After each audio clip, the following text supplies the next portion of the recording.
Eric Loftus, welcome to Sports Management Podcast. Hey, thank you very much for having me. Really excited to talk to you today. We will talk a lot about racket sports and focus a bit on the United States, but also cover a whole other lot of things. So first of all, is it pronounced Padel or Padel? What are we going with here? It's funny. A year ago, I would have said Padel because everybody in the United States says it because there's so many sports around paddle that we had to differentiate for something else differentiate from everything else. But so now, so many of my conversations are with manufacturers from overseas and people trying to develop clubs from overseas that I'm starting to trip over it myself. So it's paddle in a lot of conversations and Padel and others. I think people may disagree with me, but I think eventually the paddle pronunciation will start leaking into the United States, and you'll start seeing more and more of that. That's my guess. I see. So since I'm European, I will go with paddle. And then if someone has a problem with that, they can send a message, let me know. I may switch in between because I can't keep it straight. No worries. So yeah, you have two very interesting ventures in racket sports, Cape and Island Tennis and Track, and also Northeast Padel. Since the Cape and Island Tennis and Track was first, and let's start there. So to be clear, I joined Cape and Island Tennis in 2011. It was founded over 50 years ago in 1972 by the founder here, and now my partner, who is the founder's nephew, and I run the business. He runs the running track side of the business because we build running tracks as well, and I run the court development side of the business. So it was kind of a childhood business, childhood friends of mine in the business. I grew up with the founder's nephews and sons. And I wanted to move back to my hometown after doing a lot of different things, but most recently in kind of investment real estate. And I came back to basically start selling tennis courts, and it's grown from there over the last, I guess it's 2013 now, or 2023. So, 12 into 13 years. So we've been growing that business. We're the largest company, the most award-winning company of what we do in New England, most award-winning in the United States. And business has been growing steadily over the last 8, 9, 10 years, 20-25% a year. So things are good in racket sports. A couple of years ago, we started to see the trend of paddle coming into the United States. I had the opportunity to play early and then go to Europe and see the game over there, and could see the writing on the wall as pickleball was surging through the United States, padel was surging through Europe. The game, for a lot of different reasons, is more exciting. Paddle being more exciting, more interesting, at least to me. Started doing due diligence a couple of years ago on, all right, how is this going to look in the United States? It was very important for us to enter the market with a strong product because everything we do is top shelf and our clientele demand it. So we want to make sure that we weren't just taking a leap. So spent a couple of years looking at different products, looking at manufacturers, and kind of getting ready for this Padel boom. This is about to hit the United States, and it's coming. Yeah, I believe so too. And I have read that you say, because pickleball is huge already in the United States, but you believe that they can coexist, both paddle and pickleball at the same time. For sure. And I don't think one is going to usurp the other. I think the demographic is a little different. The pickleball, the attraction to that game is that there's really not much barrier to entry. It's very social. You can play among different age and skill groups. There's, it started off taking off because people were putting taper lines down in their driveway, and obviously it surged from there. So it's, it's a very universally appealing game. And one great thing about pickleball for racket sports in general is it's exposing people who have never been exposed to racket sports to different games that they maybe have never picked up a paddle or a racket before. So now you're seeing leakage into tennis. You're going to see it into paddle. We have even squashes on the rise. We have a game in different parts of the United States, but here in the Northeast called platform tennis that is very similar to the way paddle plays. Two people moving up and back, and it's got an enclosure. It's a chicken wire enclosure, not a glass, but there's going to be an easy transition from that sport on. So I think among racket sports enthusiasts, which are many, and I definitely consider myself one, I think there's room for all. And I think a rising tide is going to lift all boats here. And a lot of it came out of COVID because it was an outdoor safe activity. I've heard you mention that Paddle was one of the only sports you could play in Sweden during COVID. You know, tennis for sure, same. You have 4 people on 7,200 square feet. It was easy to stay apart from each other. So no, I'm very encouraged about racket sports as a whole. I feel like it's getting another surge the way almost tennis hit the United States in the 70s. And hopefully there'll be a lot, be here to stay, and everybody get to enjoy a little bit more. And this due diligence that you did, I assume you have, looked a lot at in Europe because it's more popular here at the moment. Yeah. And in Sweden, the Padel boom was extreme during COVID. As you said, it was the only sport that you could play. It was socially distant, but the amount of courts that appeared were so many. And then now it has calmed down a little bit and some has to close. So do you think that is a problem in the US, that it could be too many courts, or how are you looking to how many courts is needed? Is it difficult to build courts? How is that environment in the United States? Yeah, it's so funny you say that, because as you know, you're seeing Padel boom throughout the United States. Sweden's kind of told us a cautionary tale, right? And from what I understand, I've not been there yet, but what I understand is that it was fairly easy to construct these courts over in Sweden. So a lot of people, a lot of investors, there's some money at it. Like you said, it's the only sport that you're allowed to play out there, so there's a lot of excitement behind it. That is not, I don't think, going to be the case, at least for a long, long time in the United States. Part of the issue is it is harder to find land to build. It is harder to go through the permitting process. There's almost like an organic slowdown that gets you right off the gates. Like, I would have thought we would have had 5 or 6 courts in the Boston area in already after the summer. Just put in perspective, there's no public facility. There's only one between New York and Boston, and it just opened last week and down in Connecticut.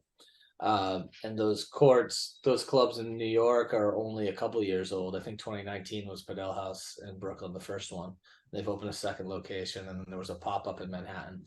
And it's starting to leak up. There's one or two in Philadelphia, and it's starting to leak into the clubs. But there's so much time and runway before you get to a saturation point here. Yeah, I understand. It's hard to build. So the other things in New England, can not compared to Europe, but for most of the United States, it's a lot of older buildings, right? So you have a lot of buildings that weren't built maybe in more of our industrial revolution, that doesn't have the ceiling height or column spacing to accommodate paddle. So finding those locations indoors has been definitely a challenge. Not impossible, but a challenge. I understand that. And I spoke to Santiago Gomez from Padel House, and he also said that the lack of space was a big thing. Yeah, which is going to be an advantage for these early club operators for sure. You can't just have all of a sudden in the marketplace 10 operators fighting for space and everything else. I mean, I think the UK is probably a good example of how it's going to proceed in the United States a bit. I mean, obviously at scale, we have a bigger scale, but permitting is not necessarily easy over there as well, getting all the paperwork through. And here we still have to explain to these boards what these courts are. They say you're coming here with 3 meters of glass, and they're like, okay, wait a second, what are you doing here? So we're working through the engineering. A lot of these all this engineering's been, and wind loads have been done by European companies, and the calculations don't translate exactly. So we're basically having American engineers interpret these calcs and put their own stamps on them, and we'll get there. I mean, this is just part of but that slow to get going, I think, is probably going to help the market in the long run, not to get to an oversaturation point. Yeah. So I have written down some of potential barriers to growing padel, and you have already mentioned some of them. So permits is one thing. So what is it exactly that is so difficult with the permits? Wind load for sure. So the main difference is in Europe, the wind loads are calculated a little bit differently. So and arguably more correctly. So the way, not to get into too much of a minutia, but the United States, we take wind as it's hitting the structure at any different height as the same impact, from what I understand. I'm not an engineer. And in Europe, at least Spain, where a lot of these calculations are being developed, they're on a taper. So meaning that the wind load is higher at the top of the structure than it is at the bottom of the structure, which from what I've learned, is more true to how wind actually affects a building or, you know, a court or something like that. So, and plus they're all in all these units that are different than the everyday engineers, and more importantly, what the municipal building inspectors are used to looking at. So that is probably the main issue, like how these bases are going to be. But it all comes down to wind for the most part. Like you're not going to be able to sit there and put these things on a rooftop, you know, somewhere without, you know, raising a lot of eyebrows and people being slow to make sure everything are accepted. Obviously, in the Northeast, well, maybe not obviously, but we don't have quite the wind loads that they do, let's say, in Florida in a hurricane impact zone. So they're going through their own iterations. And I think once courts are approved for the worst case scenarios, and there's some relative acceptance in the United States around that, it's going to be easier to put them in other places. Obviously, this is just for the outside courts. So you have two different issues. Outdoors, you have the wind load and the permitting. Indoors, you have the space availability. I see. I'm speaking more to the northeastern United States where I'm familiar. Yeah. So permits and space were two of the things that I had, and also real estate. So the cost, if we talk, for example, so Padel House in Brooklyn or New York City or the bigger towns, it's I assume very expensive also if you need an indoor court. Yes, New York though, you don't do your studies on New York because it's probably the most expensive indoor real estate in you know this hemisphere. So and you can also get prices to justify the real estate. So just for what it's worth, I played at this place called the Reserve down in Hudson Yards in Manhattan, which is a pop-up 3-court project. For the summer, we went down for the US Open tennis tournament, and I went down with a friend of mine who's a tennis club owner and operator. And we played, so the only court we could get was 7 a.m. We rented the court for 60 minutes, 1 hour, and so 4 guys and 1 paddle rental. And it was $256, which is not, you're not going to find that anywhere in Chicago, Boston, like anywhere else it's a false economy down there, you know? So, but we do a lot of financial modeling. We're working with a lot of different club developers and investors who are looking at the spaces. And we've also been doing this a bit with pickleball for a while as people are trying to build these pickleball clubs. So, I mean, you're just translating to a different court, and you can actually get a little bit more money for the paddle courts than you can for pickle for a number of reasons, but we can get into if you like. But the math works at the end of the day. Even with the real estate being what it is, you can still make the math work. And it's not, I don't think that's going to be the deterrent to club development. I think it'd be more the permitting and the real estate. The permitting will sort itself out. The real estate's always going to be the issue, finding the land and the buildings. And then we have the fact that the court manufacturers are mostly European. Is that what we talked about before? Some of them, at least. Yeah, most of them are coming from Spain. You know, there's a number of manufacturers from different countries. You know, I've spoken to folks from Italy and you know, Turkey and China's trying to crack the market. But now there's also American manufacturers are starting to come online as well. There's a friend of mine runs a business up in New York, and they build in-ground sports equipment, goalposts and foul ball poles and stuff you don't think about in a stadium. But they've just developed a really good product that they're going to be coming online with here very shortly. So it'll be interesting to see how it all kind of shakes up. You know, there'll be a mix of a lot of different companies and a lot of different courts. So a lot of the Spanish companies everybody's eyeing the US market. They see it, right? So they're all trying to figure out the best way to do it through a distribution model, through their own salespeople on the ground. And then the whole installation and the transportation and logistics is all kind of up in the air, which is where we kind of fit in. Like, all right, how do we normalize this business, bringing these courts in with papered, insured installers with, you know, reputation, be able to handle after sales service, essentially take our 50 years of business and sports construction and apply it to this new product being built and installed in the United States and be able to stand behind it. Yeah. So you first discovered Padel when you traveled to Cologne in 2021, I read, and then is that true? Yeah, the first time I really knew what it was, the first time I saw it, so we built a paddle court almost 20 years ago out of Hartrue, and for someone in Martha's Vineyard, which is an island right off the Massachusetts coast, fairly affluent community, and he had a lot of experience in Argentina, and he had the means to build his own court. What's kind of interesting about this, he was in a historic area, and you couldn't just put a court out there. So he built what looks like a modest guest cottage.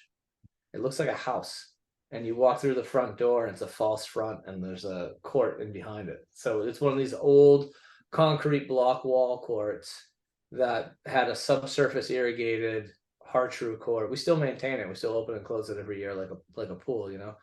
And yeah, so that was the first time I'd seen it. And then I was at a meeting in the Dominican Republic, and next to the tennis courts there were these old cement block paddle courts, almost like the early ones in Mexico, and they had more of a hard asphalt surface out there. So I played a little bit, and to me it was just kind of a fringe sport. But then when I went to Cologne in 2021, which I just got back from last week for the FSB show, you could see that the momentum was there, and they were all asking questions about the United States and trying to figure out what's going on, where all the courts were. I had a guy at that show come up to me and ask me about buying clubs in the United States. I was like, there are none yet. But obviously it became very clear that at least on the supplier side, they're eyeing the market, and whether the awareness was the United States yet in the United States that it was going to be coming at some level. So we decided, hey, let's do our own due diligence and figure out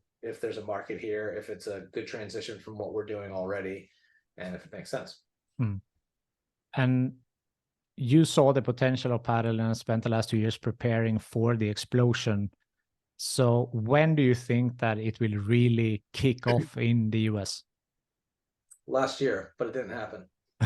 So I really would have thought that we'd be much further along right now, and I didn't realize that what headwinds the permitting would be. And, honestly, that was so I still think a year from now, though, that it's a totally different conversation, because I know we have multiple projects going in New England here in the spring. We're having many tens of conversations with serious people about projects between Washington, D.C. and Boston at this point. And now real estate's being located and put under agreement, and real plans are starting to happen, so it's it'll be, I don't think we're going to be in full explosion mode this time next year, but over the next 3, 4, 5 years, yeah, you're going to see it definitely normalized. People will know what it is. Right now, if you meet someone on the street who's not in the racket sports business, you have to explain what the sport is. I have to explain every day to somebody what it is, or show them a little video on YouTube, But I think at that point it'll be more, well, it won't be quite pickleball universal recognition, but people will have heard of it. Because the New York Yankees has invested in padel. You see all the time famous athlete David Beckham is playing padel. So the word is out there, and also in the US. So it's I assume it's just a matter of time. And as you said, with the permits, and there are these small hurdles, but the interest for padel is there.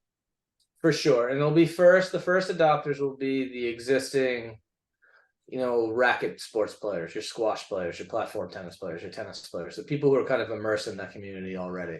And I think what you're going to see here is that the club market is going to take off first, meaning private investors building their own purpose-built clubs. Then what we have a little bit different than a lot of Europe, we also have, the country club market. And so a lot of these are golf clubs, not necessarily racket clubs, but they have a racket sports, a part of the whole club institution. And what is happening is people are playing these games and then going back to their own private clubs where they're members and say, hey, we want to add this to the sport. And it's kind of what happened in the tennis boom in the United States at the beginning. Also, tennis courts are being added to these golf clubs. And then from there, the ones who could afford it and really wanted it would start adding it to their homes. What's interesting about pickleball is that pickleball operators are actually competing against municipalities everywhere, because there's so much pressure from the pickleball players, which is not necessarily in that gated country club world, right? It's a much more utilitarian, egalitarian game, that they are pressuring their recreation departments of all their towns and cities And now all these towns are being pressured to build multi-court, 12, 16 court facilities in their towns. So if you're an operator only in the pickleball world, and granted in the Northeast, you have the indoor option, but you have your market are people who are used to playing for, or will be used to playing for free outside. Whereas paddle is not going to have that municipal support because there's too much maintenance, the glass, the whole thing. They just won't get behind it. Yeah. What's the opportunity to get into the college sports? Because that's something that US has that Europe doesn't have in the same way. Yeah, I think that's a very interesting option. Tatika started with a big launch of the project at University of Pacific, right? It's going to be the first college pickle and paddle facility or dedicated teams or clubs over there on the West Coast. And of course, they're going to need somebody to play, right? So they can't just be a inter-school club sport their whole life. So eventually they'll start talking to people. Those athletic directors all talk, and you'll see it start percolating out of there. What we have in New England is we have a lot of private boarding schools, almost similar to the UK system. And I think this is where squash and tennis are big components of the athletics of those schools. I think this would be a natural progression. If you get kids, especially if it already exists a little bit in the college market, and you kind of get into this keeping up with the Joneses deal. If one school has a paddle facility, then it's likely that others will follow suit. So I think that'll be a slower roll, but eventually it'll go at some level. Will there be one at every school? No, there's a lot of schools in the United States. I'm not sure. We can't even get rugby past a club sport here, so we can't get that into the NCAA just yet. So I don't know. Well, with squash coming into the Olympics now, you're going to see maybe a little bit more interest in racket sports as a rule. Obviously, paddle's targeting Brisbane in 32, which will create awareness, but for how long? I make a joke sometimes, like Americans love curling every 4 years when it's at the Winter Olympics, and then we forget about it for a while. But me too. Yeah. There are some sports that you can get so super excited about only during the Olympics, and then you have no idea what's going on the rest. Yeah. One other thing about U.S. sports, and I'll say two things. You have to get the kids involved. In the United States, you have a lot of competition for that kid's time or your own personal time. I mean, I'm in my mid-40s. I run a business and I have 2 children. I can't do every extracurricular thing that I would like to do, but I still find time to play racket sports because I can do it at like 2-hour chunks, But you have my son is 8 years old, and you have people trying to get him in the spring to play lacrosse, soccer, and baseball. And it's insane, but we gotta be like, all right, you can only pick 2 sports that you can play at the same time and have multiple practices a week. And to me, that even sounds insane. Even just saying that he's going to be that booked up. Never mind, he goes swimming and plays piano. So you have all this stuff competing for everybody's time. And I think that's it's probably why the Americans have not developed in soccer the way other countries have that have only 1 or 2 main sports to really focus on. Like you're saying, it's hockey and soccer in Sweden. So there's a dilution of that. So I guess I'm going around the corner to say that I think it'll be a presence at colleges and universities, but the same way that kind of maybe squash is, it's more of a backseat secondary sport. But who knows? I mean, this thing could go and take on a whole life of its own. Yeah. No, it's interesting. And as you said, a tide rise all boats. So if squash went in, maybe that would be beneficial for paddle as well.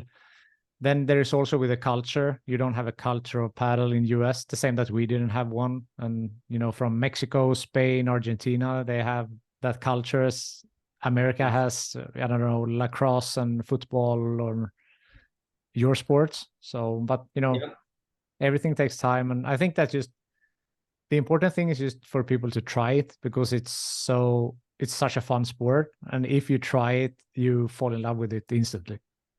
And I agree 100%. Like, so I brought a couple guys out in Cologne. There was an 8-court club that we brought some of these guys out, Americans out to play.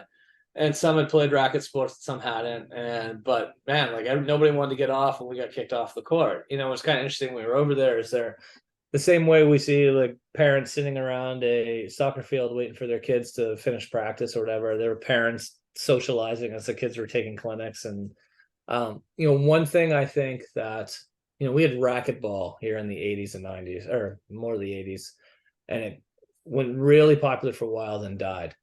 But it never really showed well on television. It's hard to visualize it, whereas I think that's one advantage that paddle has over almost every other racket sport, is that it shows very well on TV. You know, it's exciting to watch. The points are exciting. The panoramic courts make it really cool and easy for, you know, camera angles and everything else to make it worth watching.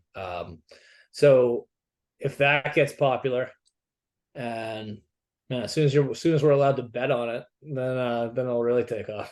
Yeah. Sports, yeah. Spoiler, I want to have I'm talking to a guy right now, a lawyer, about having on sports betting, because it's in the US. Very, very interesting topic as well. It's very interesting, and it's become much more accepted than it was even the last 5-8 years. You know, it was only allowed in Las Vegas and other areas that had casinos. Now it's the state, each of the individual states can't say no to the tax money. You know, there's a lot behind it. So no, it's exciting. And I think there will be, because we have a lot of people here, you know, it'll be get 300+ million people. You don't need it to be the #1 sport in the country to be popular and exciting. You know, there's a tennis court, there's multiple tennis courts in every town park and in the United States. And so it's exciting time for racket sports, like I said. Definitely. I want to talk a little bit about your journey and how you got started. So I know you grew up in Bourne and then went on to Elon University. So just, you know, talk a little bit about when you grew up, how did you, you know, get into sports and your journey up until today? Sure. So I grew up in Bourne, which is where Pocasset, where Cape and Island Tennis and Northeast Padel is part of Bourne. So I grew up in this town. That's why I said it's a kind of a family business that I moved back to after a number of years. And we played. So I came from a fairly middle-class family, right? And what's very interesting is that, but we live by the coast. So in the summer, all these we said rich kids would come from different other towns and states and everything else, and they would come and come into town, and they would play tennis. And I had nothing to do with tennis. Tennis was their sport. We were playing baseball and soccer and American football and everything else, and tennis was for the rich kids. So I never picked up a racket until I took the job at this company in 2011. So I played baseball through high school, and soccer and football, and in college I played rugby for 4 years. Basically because I wasn't good enough to play those other sports I'd played the whole life, so they'll let anybody play rugby. But we had a blast at it and did pretty well. And then as you get older, you're looking for, if you've played sports your whole life, it's either you look for some of that juice to keep going again, you know. So I started playing tennis when I knew I was going to take this job. I was like, hey, if I'm gonna be selling tennis courts, I better know how to hit a ball. And I took a whole bunch of lessons, but learning something when you're 34, 35 is a little humbling, you know, if you've never done it before. But I was committed to it, and, you know, I learned the game and play regularly now and can hold my own. And then I kind of went down the whole rabbit hole of all these other racket sports and anything that I could play. So now I'm learning squash, and I played platform tennis, and I played paddle whenever I can. Like I said, luckily I just played in Germany last week, but I have to go to New York to play. So hopefully part of this whole thing may be self-serving, just so I can play more. I have more courts, you know, by my house. Yeah. So yeah, it was good. So I moved away for a while. After college, I went down the Caribbean for 4 years working on sailboats, and didn't know what I wanted to do yet, but I knew I wasn't ready quite to go to work. So I spent winters in the Caribbean and summers on Martha's Vineyard out here, kind of working in the boating industry. But then met my wife. She went to grad school in Boston. I followed her. Figured I gotta figure out how to get a real job. So started working in renting apartments, and then buying and selling 3-family apartment buildings, and got a job working for a cell tower company, buying and selling tower portfolios and that sort of thing. But I didn't really love corporate America by any stretch. I had too much freedom for that point. So anyway, long story short is I was talking to one of my childhood friends who's now my partner, and they were looking for someone to come and grow the sales in the tennis division of the company. So I learned how to play tennis, came down here, and here I am back, full circle back where I grew up, and it's been great. I'm so happy to be here. That's awesome. Really good story. Yeah. And yeah, so you came in to increase the sales on the tennis courts, and I read somewhere, and we have talked about it before in this episode, but you wanted to stay out of New York also for the tennis and track business. So is that for this? Is that for the same reasons as we spoke about on the paddle side? No. So first of all, the real reason is that there's enough business here. I mean, I'm fortunate to live in a great area that has a market that can support tennis courts and running tracks here, so you don't want to spread yourself too thin, as a rule. Plus you get down to New York and it's a little bit of a shark tank, you don't want to, it's a different animal down there. We were fortunate. We were one of 30 companies invited down to bid the reconstruction of the US Open in New York. And it was probably 6 years ago now, I think. They wanted to take all of, it was 13 out of 17 courts, if I remember correctly, and rebuild them in what's called post-tension concrete, which is a much better way of constructing a tennis court, and really all we do on the hard court side. And you go in there and it's a different world of buying and selling and talking and permitting and everything else. And I joke around. I'm glad I was invited to bid the US Open. I'm really glad I didn't win, because I don't know, I would spent all summer there. We probably lost our shirt. And I kind of ran back to Cape Cod with my tail between my legs. But it was a heck of an experience. But for that, Matt, on the paddle side, it's different because this whole area, which we know very well, needs somebody who knows how to implement from ground up construction. Right now the market is kind of convoluted. You have a lot of people trying to buy directly from Spain. And the truth is, a lot of these folks are flying over to install who may or may not have the proper paperwork in place. They're coming over, they're get off the airport, they go to the port, they try to get it out of port. It's the homeowner, club owner doesn't even really know exactly what they're getting.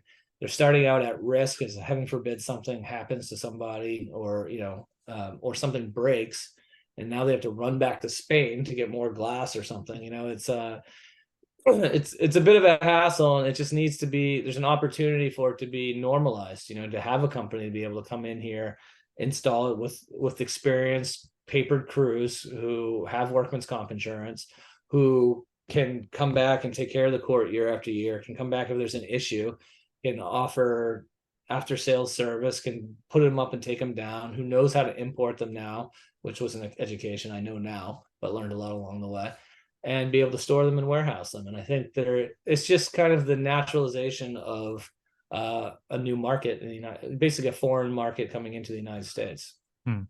So why can't the glass and the rest of the sand and the courts be made in the US? Is it a cost issue, or is it the knowledge that they already have that in Spain, or what?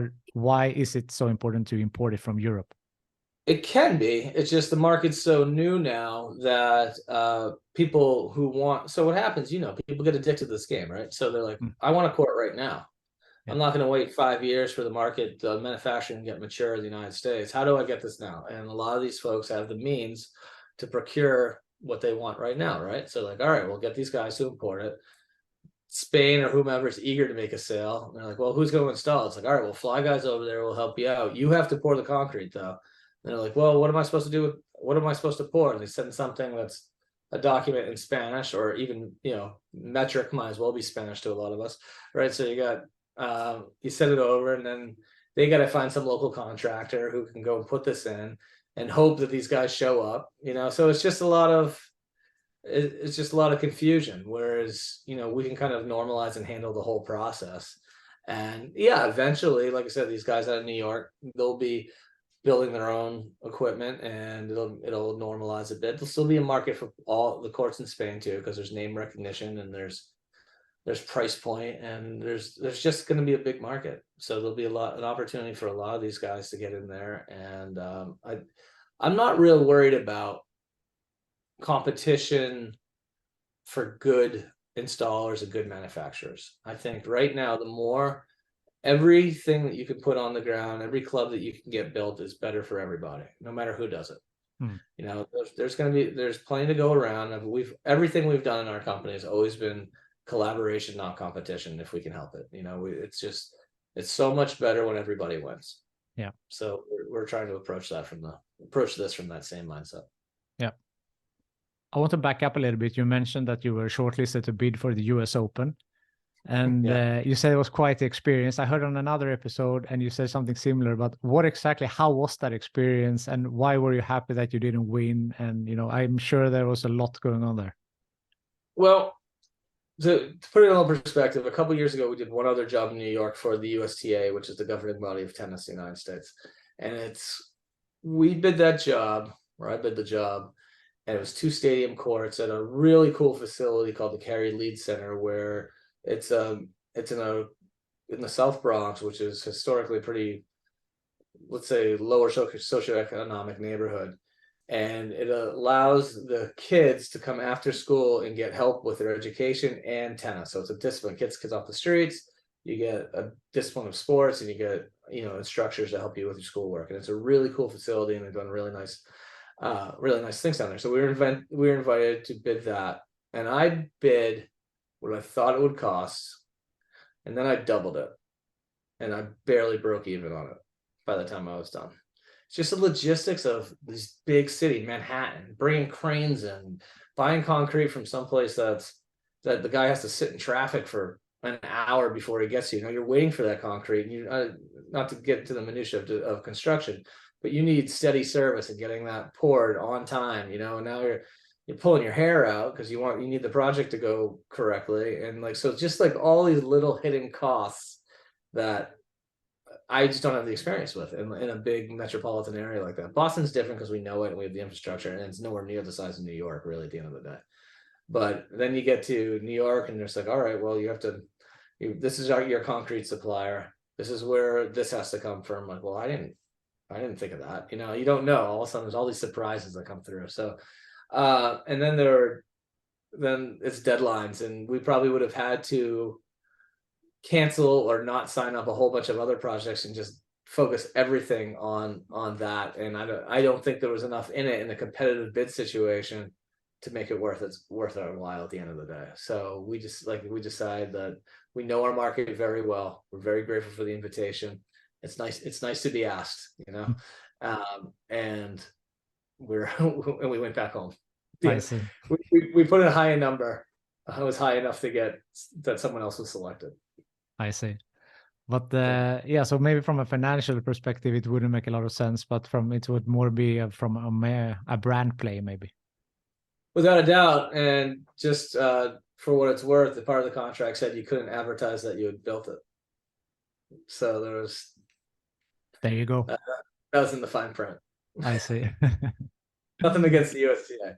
But like I said, it was nice to have been invited, but I think it was all better for us and our company that we were able to do other things that summer that maybe could keep the doors open, keep the lights on, you know. Got it. What would be your best advice for someone with ambitions to work in sports, or maybe racket sports specifically?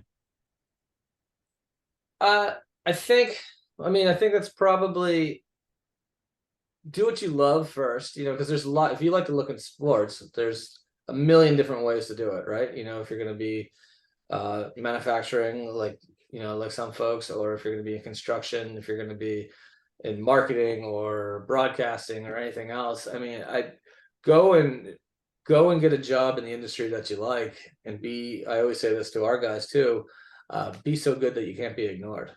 You know, that's my definitely advice is like for younger people, you know, if you get an opportunity to be in an industry that you love and you want to grow in, don't ask for what can these people do for me? How come I'm not getting my fair share? Like, if you are, as someone who was young like that and now in a position where I'm hiring people, if you are so good, and like, I will fight to keep you.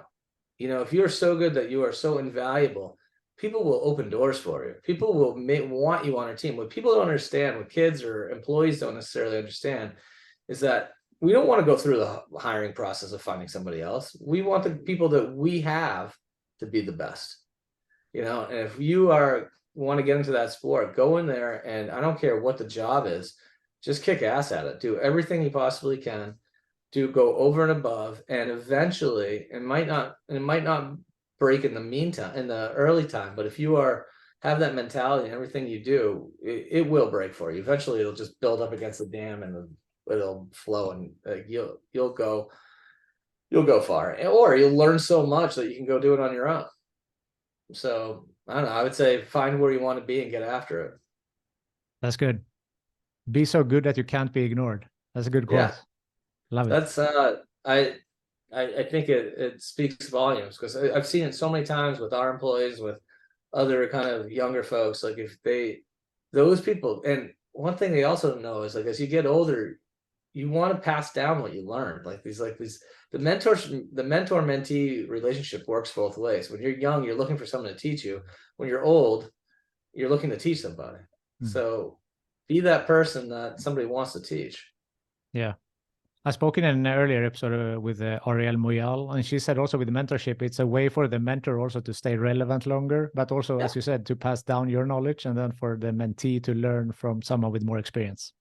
Yeah, it's exactly. It makes you feel good for giving back. You know, it's interesting. It's like I'm not there on the sunsetting side yet. I'm kind of in the middle, I hope, but but I've also been very grateful for the folks who've taught me things along the way, and part of that gratitude is being able to give back to others, and that's a way that you can do it and help somebody along in their career. So yeah, that'd be my advice if you want to get into sports, or any business that you really want to. But do what you love. Don't do it just for the money. If you do it, the money will come eventually, you know. Yeah, agreed. Approaching the end here, is there something I haven't asked you yet that you want to mention?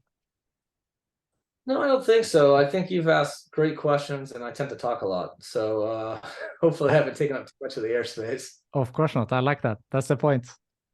No, it's good. No, it's been great. I hope so that I've given you what you've been looking for. It's been a great opportunity. I love the game. I love racket sports. It's really fun having kids now. I watch them growing up into sports, and I feel like it's it might not be as important to the world as some professions, but giving opportunity for people to enjoy themselves and recreate, it's just pretty rewarding on my end. Yeah, I'm sure. So a final tradition on this podcast is who from your network do you think would be a good guest on this podcast?